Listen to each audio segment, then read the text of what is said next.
अस्सलाम वालेकुम। Grocery record.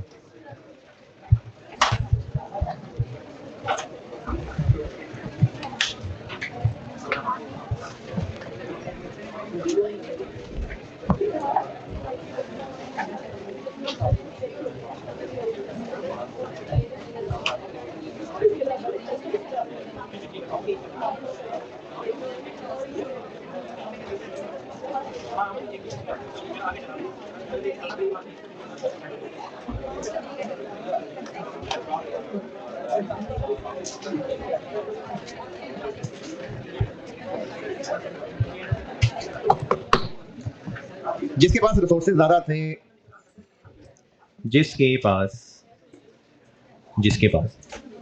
Resources ज्यादा थे, ताकत ज्यादा थी, वो तो अपनी मर्जी की जिंदगी गुजार के चला गया, ऐशियां करके चला गया, तो वो तो बड़ा मजे में जिंदगी गुजार गया। तो इंसाफ किधर गया? बेचारे बेचारे मजलूम मरे जा रहे हैं, जले जा रहे हैं। अल्लाह क्यों कुछ नहीं कर रहा है? मतलब वो बेचारा जुल्म हुआ ही जा रहा है, उस पर हुआ ही जा रहा है, होता ही चला जा रहा है। ताकतवर तो याशी करके चला गया। ये जो दुनिया है ना, ये अल्लाह ने इंसाफ की जगह बनाई नहीं, यानी अल्लाह के इंसाफ की। ये दुनिया एक टेस्ट है, उसके बाद आखिरत के दिन कंफर्म इंसाफ का। हाँ, अल्लाह की रहमत है, अल्लाह जिसको माफ कर दे, वरना जिसके साथ इंसाफ शुरू होगा ना, फिर वो प्रॉपर इंसाफ होगा। और जिसके ऊपर भी डेट्स होंगे वो सेटल होंगे। अच्छा, सेटल कैसे होंगे? अगर किसी को यहाँ इस वक्त दुनिया के अंदर किसी के पैसे मार लिए, तो अभी उसको बदले में पैसे वापस कर देंगे, या किसी की कोई चीज छीन ली थी वो वापस करनी पड़ेगी, जमीन मार ली थी जमीन वापस करनी पड़ेगी। लेकिन आखिरत में ना ये सारे मीन्स होंगे नहीं। तो आखिरत में फिर सेटलमेंट कैसे होगी? सेटलमेंट ऐसे होगी कि उस वक्त जो दौलत पास होगी, उस वक्त वो होगी ही सिर्फ नेक अमाल, उनसे सेटलमेंट होगी। और अगर वो दौलत हो गई खत्म, लेकिन डेट सेटल नहीं हुआ, तो जो क्रेडिटर था उसके गुनाह लेके इस सेटलमेंट वाले के पल्ले डल जाएंगे। बुखारी 653 को सैयदना अबू हुरैरा रज़ियल्लाहु अन्हु से रिवायत है, रसूलुल्लाह सल्लल्लाहु अलैहि वसल्लम ने फरमाया, जिसने अपने किसी भाई पर जुल्म किया हो तो उसे चाहिए कि इसे दुनिया में माफ करवा ले, क्योंकि वहां दिरहम और दिनार ना होंगे। अब आगे सेटलमेंट बताई जा रही है। पहले इसके भाई के लिए इसकी नेकियों में से हक दिलाया जाएगा, और अगर इसके पास नेकियां ना होंगी, खत्म हो गई, तो उसके भाई की बुराइयां इस पर डाल दी जाएंगी। तो जो सेटलमेंट है ना, ये आखिरत की सेटलमेंट बड़ी सख्त होगी। अब ये क्या सिर्फ करोड़ों के फ्रॉड की बात हो रही है? ये हर लेवल के गुनाह, हर लेवल के जुल्म की बात हो रही है। और जुल्म सिर्फ फिजिकल मारपीट नहीं होती है, इवन के लाइन में लगे हुए किसी का बैग उठा के साइड पे कर देना, कोनी मार के आगे आ जाना, छोटे लेवल का सही, लेकिन ये भी जुल्म में आ रहा है। अब आप उस चीज को इमेजिन करिएगा कि यहां पर तो लड़ झगड़ के 2-3 लोगों ने लाइन में लग के आगे जगह भी रख ली। अगर ये छोटा सा अमल कल को वो सेटलमेंट मांगने आ जाए, तो फिर सेटल करना होगा।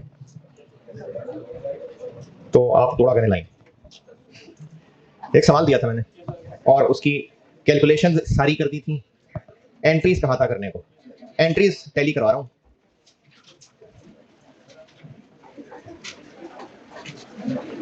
एंट्रीज बता रहा हूं, एंट्रीज।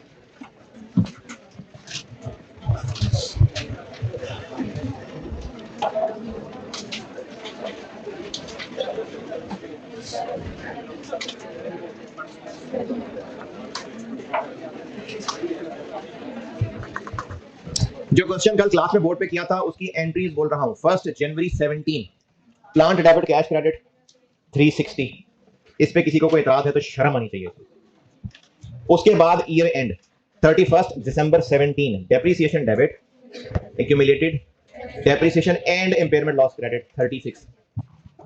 फिर उसके अगले ही दिन हो गई रिवेलेशन, तो पहले होगी accumulated eliminate accumulated depreciation and impairment loss debit 36 से, और प्लांट क्रेडिट 36 से। और फिर प्लांट की रिवेलेशन कर दी थी 72 से, तो plant debit revelation surplus credit 72। यहां तक। इसके बाद फॉरन इंपेयरमेंट टेस्टिंग भी की थी और इंपेयरमेंट लॉस हो गया था 3.6।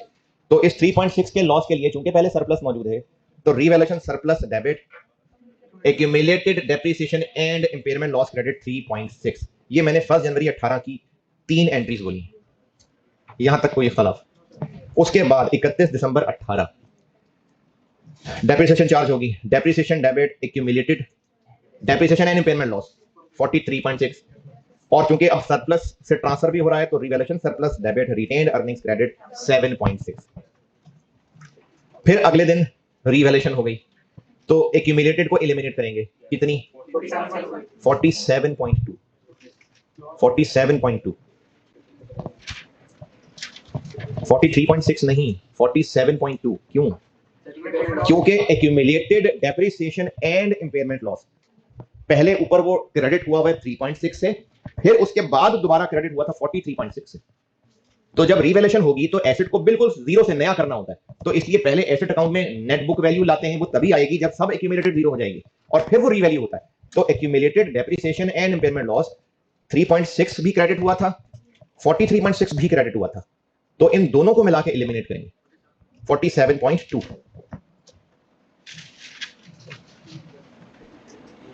47.2।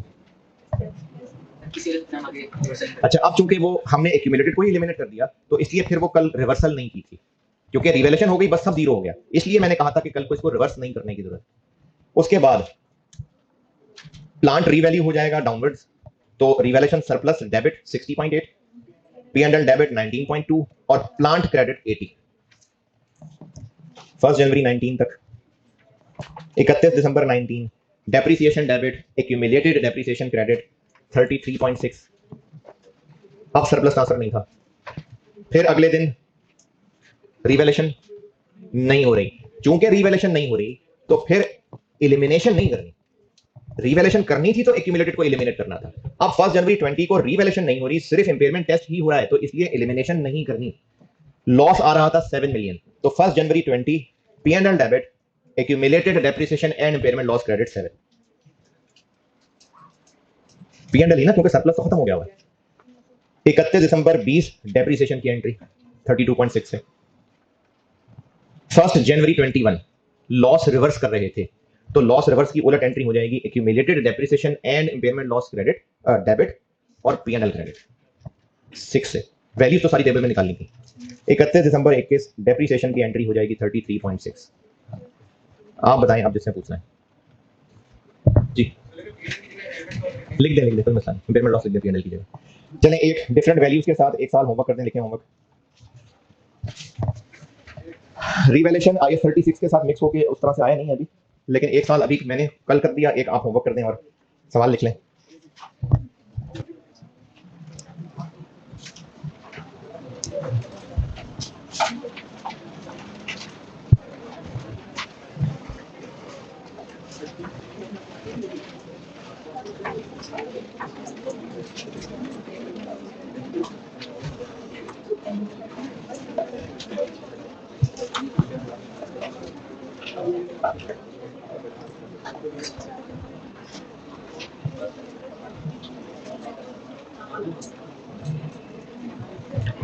जी सवाल लिखे homework. Cost of plant 600 million. 600 million. Installation complete हुई 1 जनवरी 17। प्लांट की कॉस्ट है 600 मिलियन। 600 मिलियन। इंस्टॉलेशन कंप्लीट हुई है 1 जनवरी 17। यूजफुल लाइफ 6 साल, 6 years.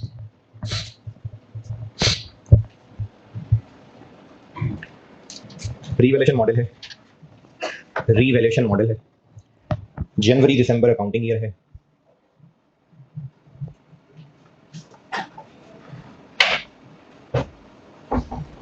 Revaluations and payment tests were as follows.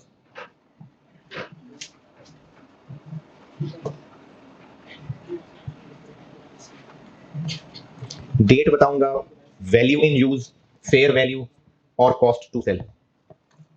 Date, value in use, fair value और कॉस्ट टू सेल।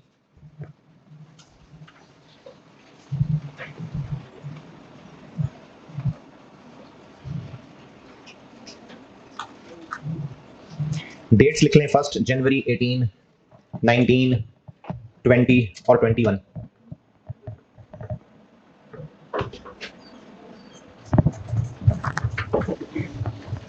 किस दिन का करना है? सैटरडे को करिए, तो कंफर्म कर लें कि वो लॉकडाउन तो नहीं है। हाँ आमदो से पूछो, चलो फिर ना हो तो मंडे को हो जाएगा। I-36 का टेस्ट, हाँ जी सैटरडे, सैटरडे, अच्छा ठीक है मंडे। जिन्होंने सैटरडे को देने वो सैटरडे को दे दें, जिन्होंने मंडे को देना मंडे को दे दें, बस दे दें टेस्ट।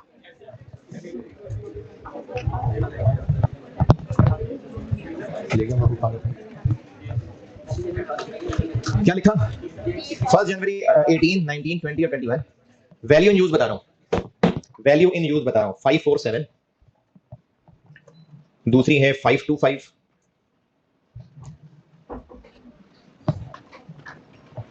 अरे 600 मिलियन का एसेट है, तो ये 547 रुपए तो नहीं होगी ना, मिलियन ही है ना, ये सब मिलियन है। तीसरी है 376.2, 376.2 और चौथी है 270। चारों वैल्यू यूज दोबारा बता रहा हूं। 547, दूसरी है 525, तीसरी है 376.2 और चौथी है 270। फेयर वैल्यू, फेयर वैल्यू 550, दूसरी है 517.6 और तीसरी चौथी नहीं थी, है जी।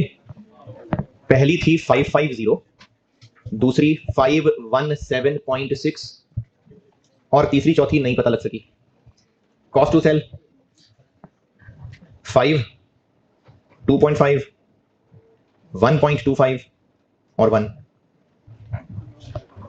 1 जनवरी 17 से 31 दिसंबर 21 तक की एंट्रीज रिक्वायर्ड है। 1 जनवरी 17 से 31 दिसंबर 21 तक की एंट्रीज रिक्वायर्ड है। हाँ जी, हाँ जी स्ट्रेट लाइन। इसमें स्ट्रेट लाइन ही होने की उम्मीद है क्योंकि इंपेयरमेंट भी हो रही है और रिवैल्यूएशन भी हो रही है, तो रिड्यूसिंग तो बार बार रेट नया निकालना पड़ा करेगा।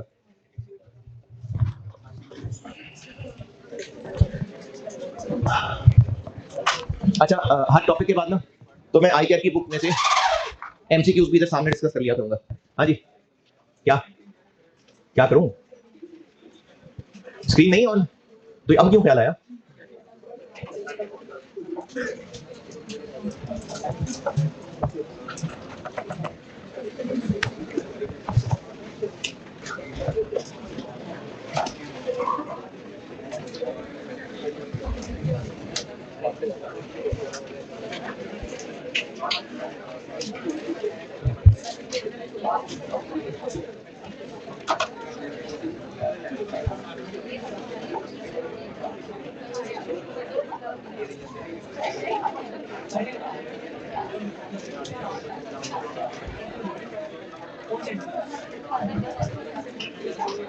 हाँ हुई कि नहीं?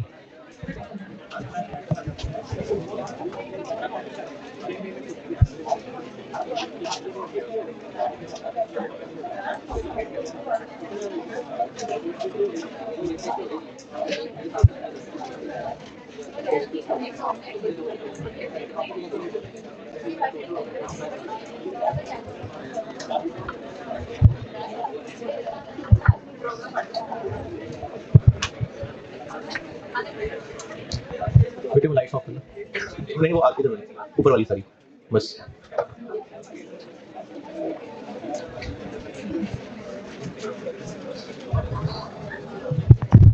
आई के स्टडी टेक्स्ट में जो एमसीक्यूज हैं हर चैप्टर के, वो अच्छे मुनासिब हैं प्रैक्टिस के लिए, तो वही मैं आपको ना हर चैप्टर के बाद यहाँ सामने स्क्रीन पे डिस्कस करके दिया करूंगा। पैक की बुक में भी है कुछ और, तो वो भी आपकी एक्स्ट्रा प्रैक्टिस करना चाहें तो मैं ये सामने आई के वाली बुक के खोल के डिस्कस किया करूंगा। और न्यूमेरिकल वाले नहीं, वो खुद ही कर लेना, जो कॉन्सेप्चुअल है वो सामने डिस्कस हो रहे होंगे। हाँ जी, पहला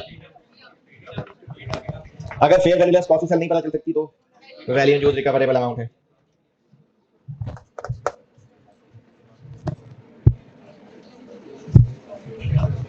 क्या जी, वो नहीं हुआ ऑन?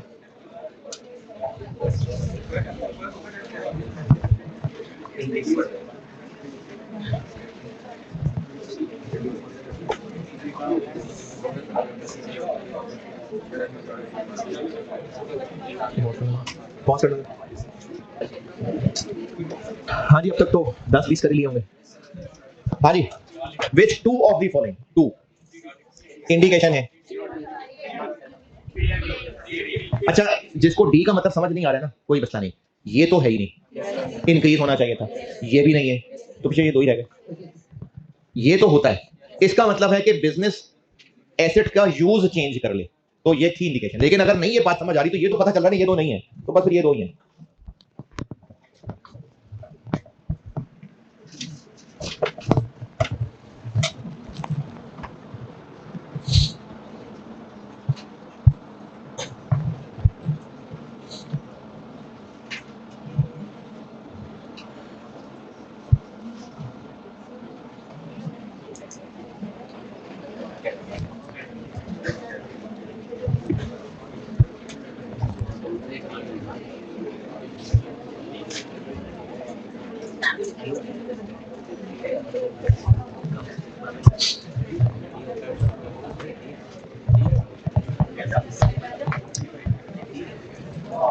नॉट जो इंडिकेटर नहीं है, तो कौन सा इंडिकेटर नहीं है? हाँ जी, आखिरी वाला, क्योंकि आखिरी वाला इंडिकेटर तब होता अगर carrying amount of net assets ज्यादा होती तो आखिरी वाला आंसर है। ये 4 तो आपने कर लिया आराम से। 5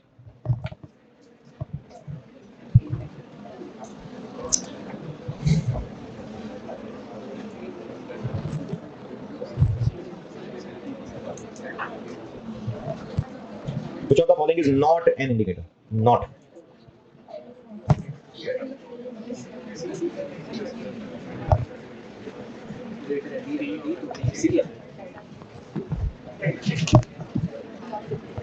ये सारे ही लग रहे हैं।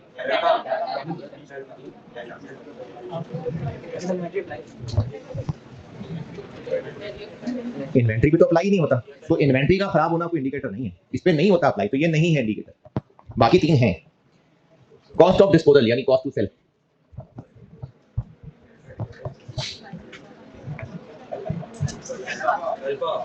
अब देखिए सब मिलते जुलते हैं, फर्क सिर्फ इस चीज का है। तो फाइनेंस कॉस्ट और इनकम टैक्स नहीं करनी होती कंसीडर। ये अच्छा, जिन्होंने भी नंबर 6 ही पढ़ा था तो ये पढ़ लें चारों ऑप्शन।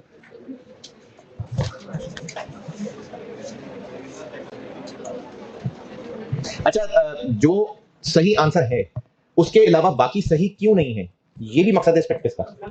तो finance cost plus tax expense plus नहीं, ये नहीं करने होते कंसीडर, इसलिए ये आंसर है।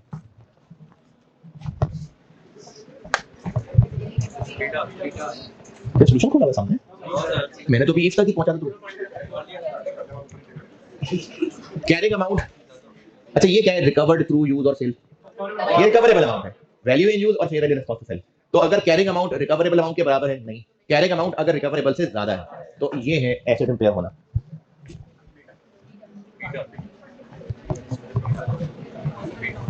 हाँ जी, वैल्यू इन यूज होती है प्रेजेंट वैल्यू।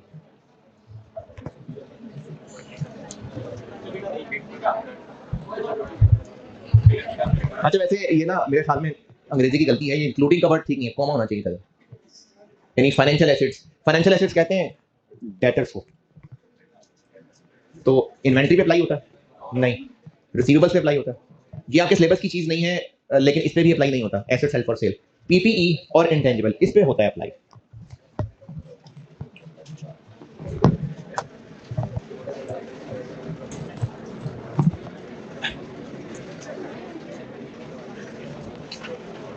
अच्छा, ये आईकैप की बुक से मैं बता रहा हूँ, आईकैप की बुक के एमसीक्यूज की प्रैक्टिस मुनासिब है, तो वो आईकैप की वेबसाइट से डाउनलोड आप कर सकते हैं, बाद में कभी भी करना हो तो।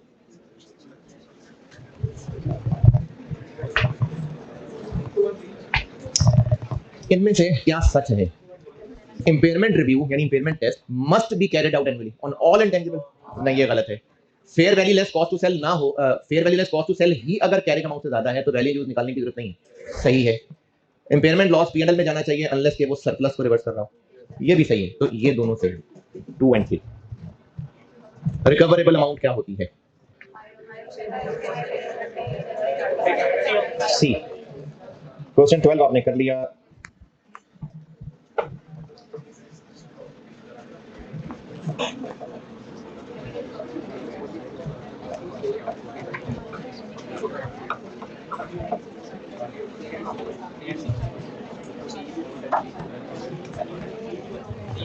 अच्छा, जिनको सारी ही इंडिकेशन लग रही हैं तो उसने एक्सटर्नल पूछी हैं और 2, तो मार्केट वैल्यू वाली एक्सटर्नल है और इंटरेस्ट रेट वाली एक्सटर्नल, ए और B.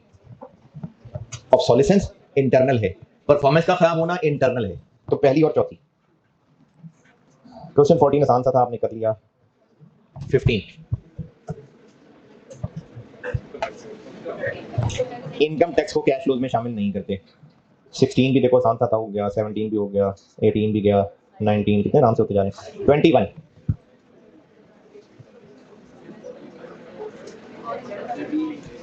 Investment property carried at cost model इसमें आता है, फेयर वैल्यू से नहीं आता है।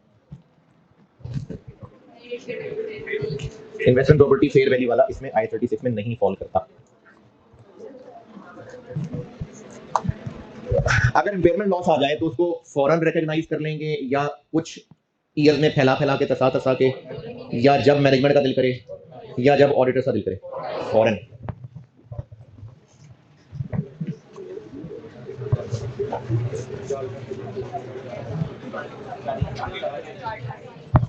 वैल्यू इन यूज ये दोनों तो नहीं हो सकते, डिस्काउंटेड, लेकिन इन दोनों में फर्क है फ्यूचर कैश फ्लो में।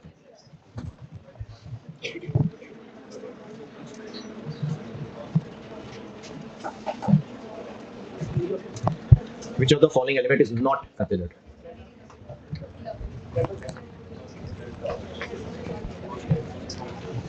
ये मैंने आपको कैश फ्लोज में जो 6 पॉइंट लिखवाए थे उनमें से एक बताया था, पॉसिबल वेरिएशन, ये कंसीडर करना होता है। ये दोनों मैंने आपको डिस्काउंट रेट में लिखवाए थे, टाइम वैल्यू ऑफ मनी वाला और risk specific to the asset वाला, ये नहीं कंसीडर करना होता। Future restructuring to which entity is not yet committed, इसको नहीं करना होता कंसीडर, तो डी आंसर है। अच्छा, दो ऑप्शन अगले पेज पे हैं, तो पहले ये दो ऑप्शन देख लें। डिस्काउंट रेट शुड बी, अच्छा ए और बी में से बी क्यों नहीं? कंपैरेटर का थोड़ी कोई लेना देना है। अच्छा, पहले सी और डी भी देख लेते हैं। सी क्यों नहीं? Post tax. डी या ए?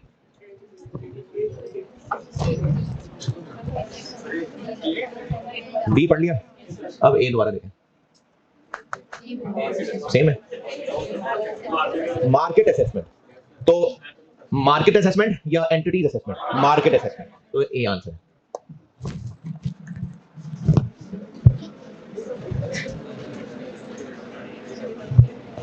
अगर रिकवरेबल अमाउंट कम है तो asset is impaired. Internal indication, internal worse economic performance. External indication, increase in market rate. Recoverable amount होती है,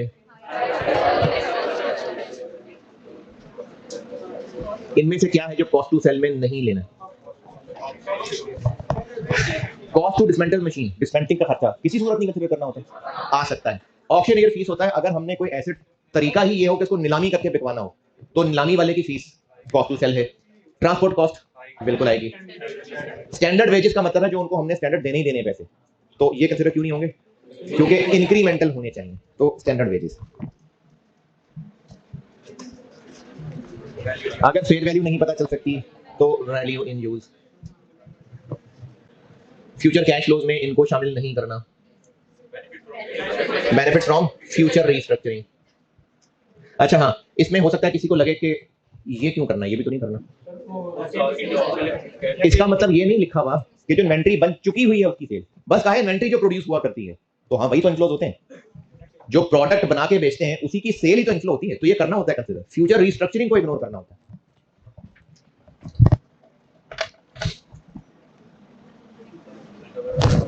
वही सेम बात कपड़े बदल के आ जाती सामने।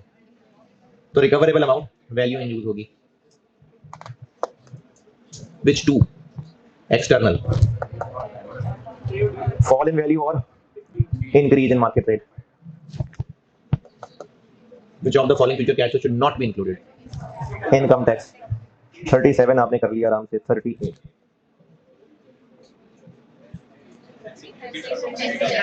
Should not be included.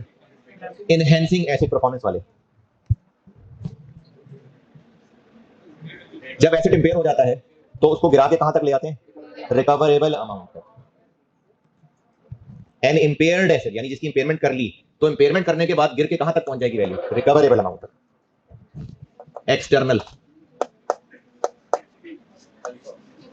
Increase in discount rate 41 आपने कर लिया 42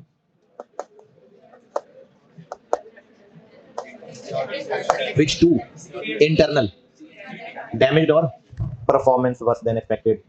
अच्छा ये है लेटेस्ट, ये लेटेस्ट अटेम्प्ट थी ये 8 ये सितंबर 23 का पेपर खुला हुआ मैंने।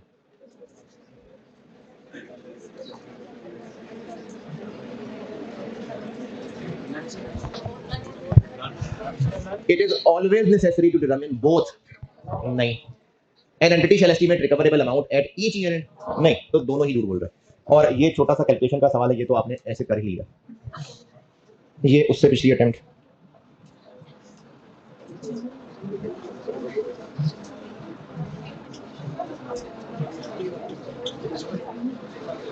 नहीं है इसमें, उससे पिछली attempt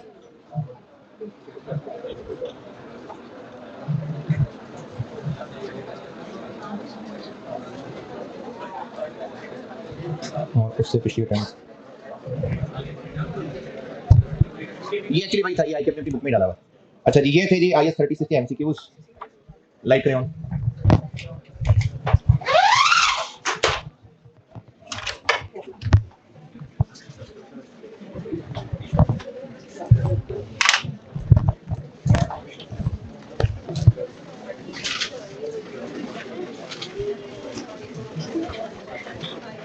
borrowing cost IS 23 borrowing cost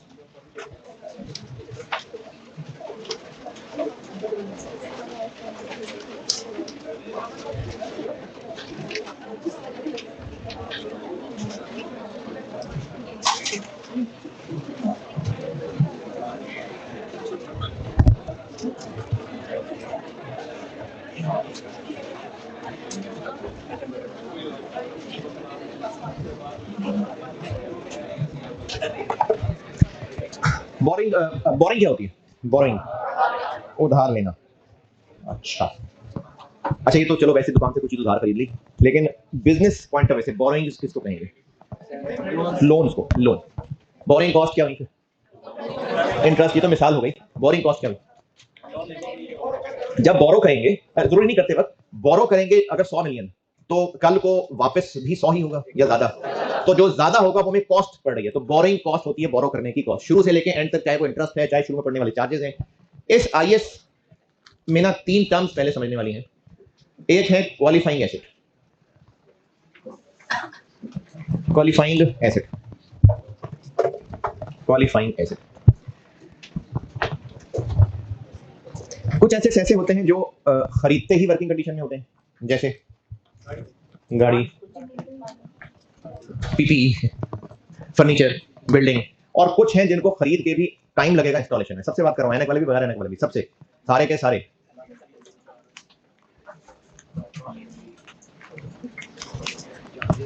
सबसे बात कर रहा हूं।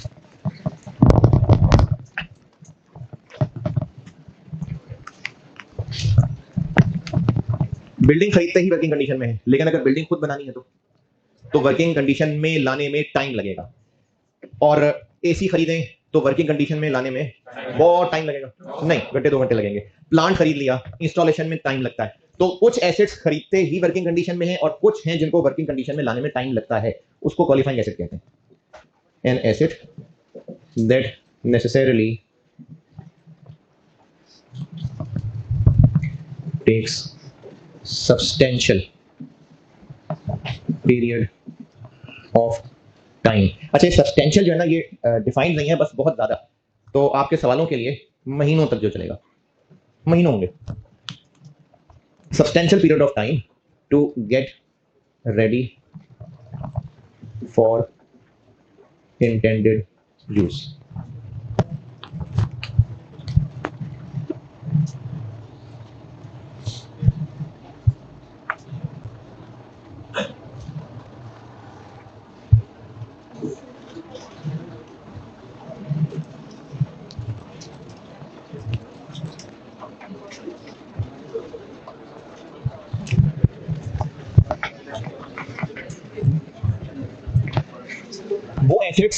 वो एसेट्स जिनको वर्किंग कंडीशन में आने में टाइम लगता है वो क्वालिफाइंग एसेट्स होते हैं। और इनकी एग्जांपल्स हो सकती हैं बिल्डिंग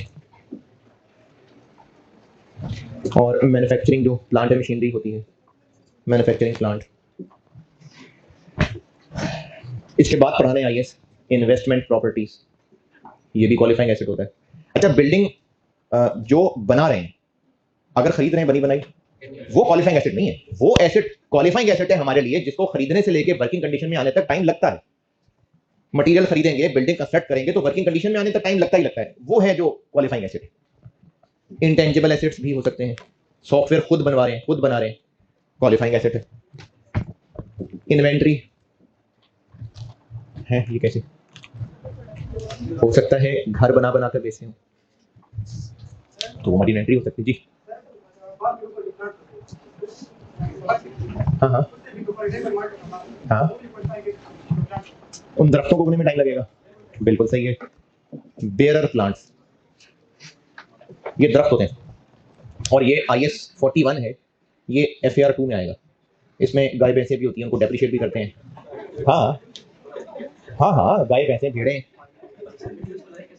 अंदाजा होता है। फिर उनके जो काके होते हैं उनकी एंट्री भी करनी होती है। तो ये IS 41 है FAR 2 में।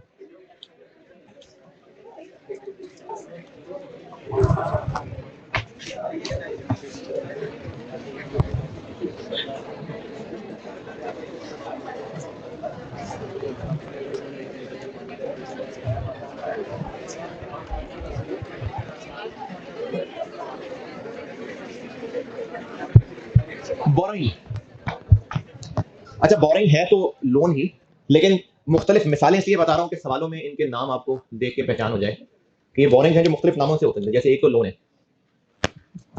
फिर इसके अलावा ना बिजनेसेस पब्लिक बोरोइंग भी करते हैं। PRC में आपने डिवेंचर्स, तो ये पब्लिक बोरोइंग का तरीका होता है कि पब्लिक से बोरो करने के लिए ना, जिस तरह शेयर होता है वो ओनर्स से पैसे लेने के लिए होता है, तो पब्लिक से बोरो करने के लिए भी सर्टिफिकेट्स हो सकते हैं, डिवेंचर्स, बॉन्ड्स।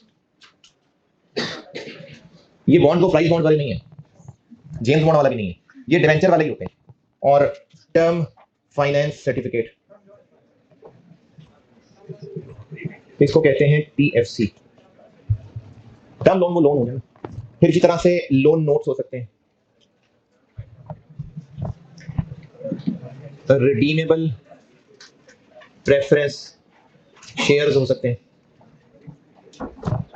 प्रेफरेंस शेयर्स पे थोड़ी सी तफसील से बात होगी, एक चैप्टर पढ़ाना है चेंजेस इन इक्विटी तब। Redeemable preference shares, bank overdraft, ये पढ़ा है जिंदगी में कभी? इसका एक और नाम भी होता है, उसको कहते हैं रनिंग फाइनेंस। ये बैंक ओवरड्राफ्ट जैसा ही होता है, रनिंग फाइनेंस। ये होती है बोरोइंग्स। क्या हुआ?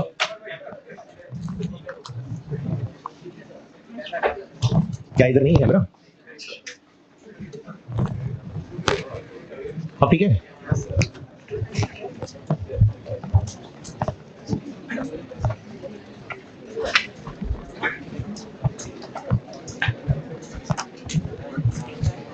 बोरो करने की बिजनेस को जो कॉस्ट पड़ती है वो होती है बोरोइंग कॉस्ट, और इसकी भी मुख्तलिफ एग्जांपल्स हो सकती हैं।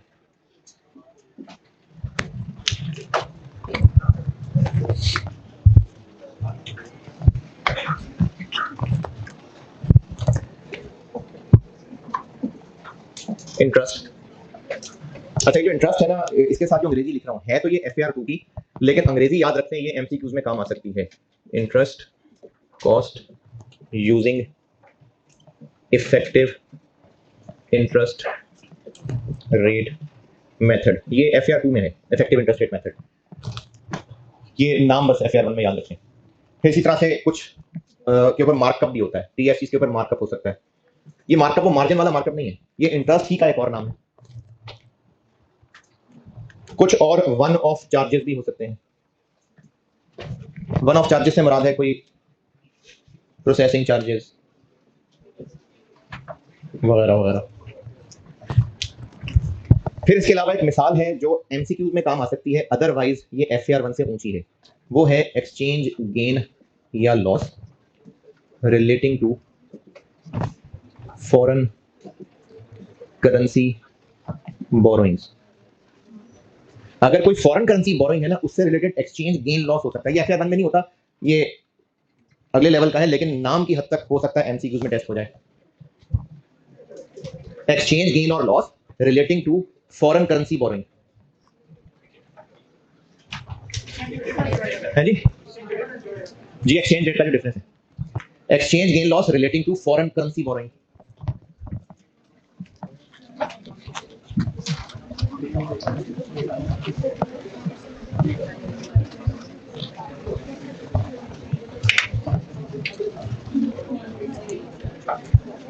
उम्र भी दूरी है ना।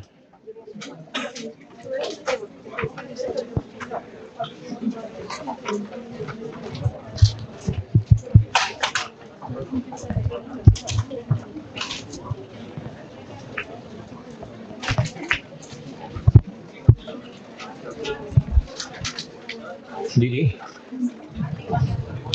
है, हाँ तो लिखें, तो लिखें, मैंने रोका, लिखें।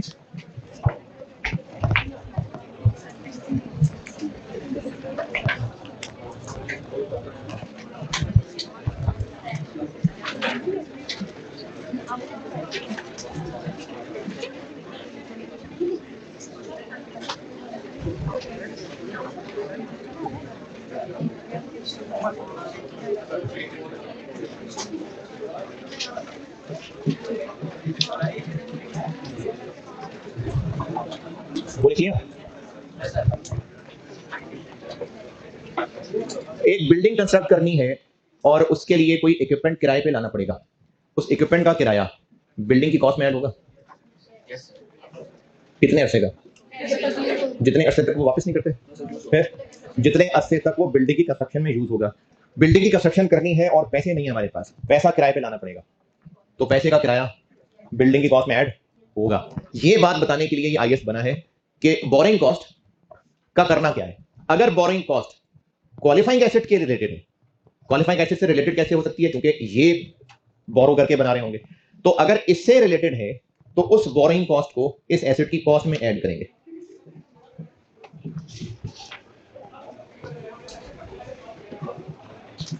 इसको कहेंगे कि बोरिंग कॉस्ट कैपिटलाइज हो जाएगी।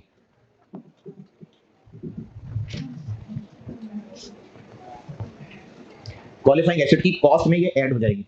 और अगर बिजनेस ने किसी और काम के लिए लोन लिया है तो फिर जो इंटरेस्ट पड़ेगा वो एक्सपेंस होगा।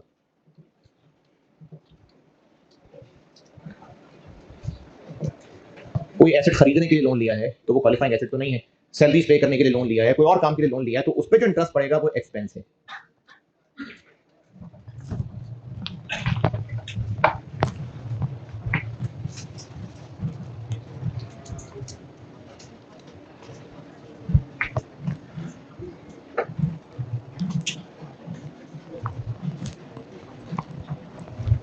अच्छा, कल ना मैं अब इसकी बोरिंग कॉस्ट कैलकुलेट करने के लिए कैलकुलेटर के अलावा क्या क्या चाहिए है? कैसे कैलकुलेट करेंगे, क्या चाहिए? रेट और अमाउंट जिस पे रेट लगना है और पीरियड, ये तीन चीजें चाहिए होती हैं। इन तीन चीजों पे फिर कल से ऑनवर्ड बात होगी। एक आपके बचपन में आईएस 16 जब पढ़ाना शुरू किया था तब एक बात लिखवाई थी, अगर इसी रजिस्टर में है तो, तब आप नन्हे मुन्ने थे तो आपने उसको लिखा होगा, ये मैंने बात बताई होगी जब कॉस्ट के कंपोनेंट्स बता रहा था शुरू में।